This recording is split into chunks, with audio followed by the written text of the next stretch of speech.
البذور تتفتح ازاي،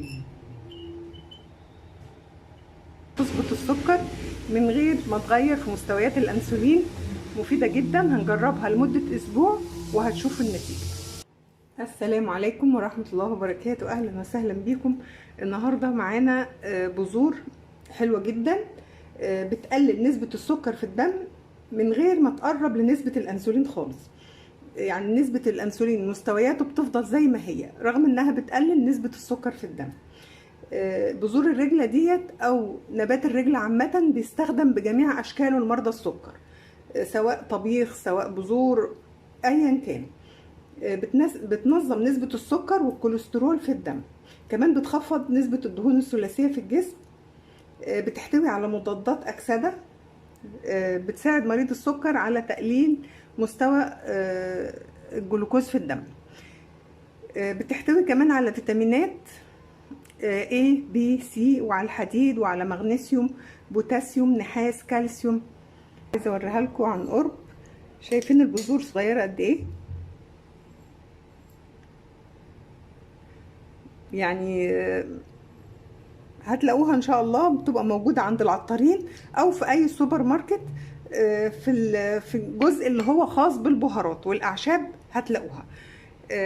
اهم حاجه فيها في البذور دي انها بتقلل نسبه السكر، كمان بتخفض الكوليسترول السيء، بتعزز قوه القلب والاوعيه الدمويه لانها بتحتوي على اوميجا 3، بتساعد على سيوله الدم، بتمنع هشاشه العظام، مدره للبول ومشاكل المثانه عامه كلها، بتعتبر علاج للنقرس، مفيده جدا لعلاج تصلب الشرايين، كمان بتمنع النزيف عند النساء.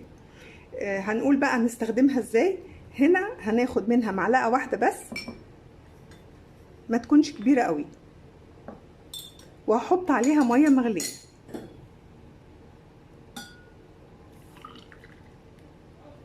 وهسيبها ربع ساعه، هقلبها كويس قوي واسيبها ربع ساعه لحد ما الاقي لون الميه ده اتغير خالص عشان اعرف اخدها، عشان يكون كل الفوائد اللي في البذور نزلت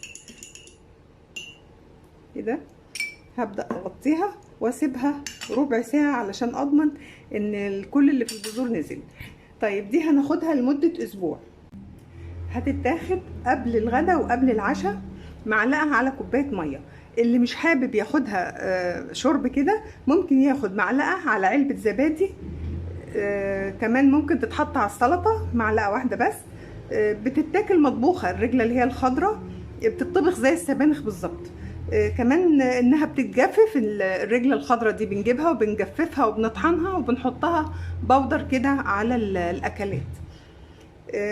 في اضرار منها اللي هي محظوره على الحوامل والناس اللي عندها حصى في الكلى ما ياخدهاش. فانا عايزه اوريها لكم بس لما بدات تتحط في الميه بدات البذور تتفتح ازاي.